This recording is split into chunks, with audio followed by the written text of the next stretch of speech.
the reason that's important is because, for instance, you and I, we do this a little bit too still every once in a while, but when President Nelson first came aboard, so to speak, and was carrying that mantle as prophet, seer, and revelator, like, man, he was putting out a lot of new kind of exciting stuff. Like, there was changes happening, and it's kind of putting his own stamp on the church, and on the gospel. And you can kind of get focused on that, like the new shiny objects. I'm like, oh, what's next? What's coming next? Shinies. You forget that there is a core here, a core message, and the key functions of what we're trying to do that we got to maintain focus on. I imagine it's probably pretty similar back then when you had these men who had received at least inspiration, but definitely had some revelation given to them, like, hey, this is true. This work of restoration, restoring Christ's New Testament church is happening, and they want to keep focusing on the shiny objects, the shiny things that seem exciting, or maybe they were hoping that that's the kind of revelations they would be receiving from Joseph. And yet the Lord keeps kind of revealing very similar talking points to each individual, basically telling them, hey, all that really matters here is we've got to go find the elect. We got to go find those who are seeking truth and make sure we gather them in to the fold. So that was kind of my takeaway, is like, clearly the Lord's trying to say, hey, there's going to be a lot of exciting stuff, but this is the most important. Like, this is the thing to focus on. I feel like I missed an opportunity to put that Dave Chappelle meme on here. Where he's playing like the drug addict.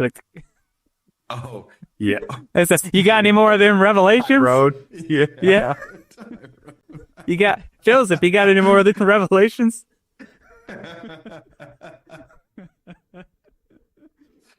So, his laws like have our audience. So like, what? These guys are listening to Dave. I should have listened to ChatGPT on that one.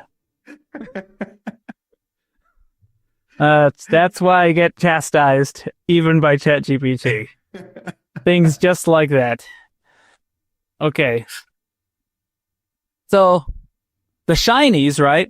Oh, 2-hour church. Oh, changes to the format of the endowment presentation. Ooh, like those are all like big shiny changes. In reality, they're just administrative changes, right?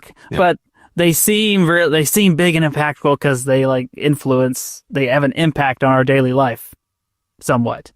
But the message that President Nelson's sharing is gather Israel. Mm-hmm.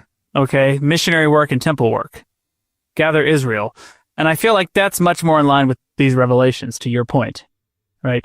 The message is preach repentance, gather Israel. Like, a great, marvelous work is happening. Come be a participant. Share the message. Help prepare the world for the Savior.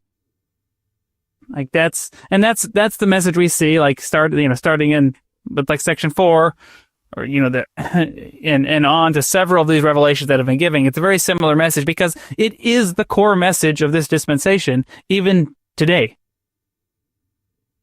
So, great, marvelous work is about to come forth. Well, it is coming forth to this day. Hit that like button, leave us a comment, subscribe to the channel. We really appreciate it. They may seem like little things, but liking, commenting, it helps the algorithm push our content out to more people. So it's our small way of sharing the gospel in a social media age.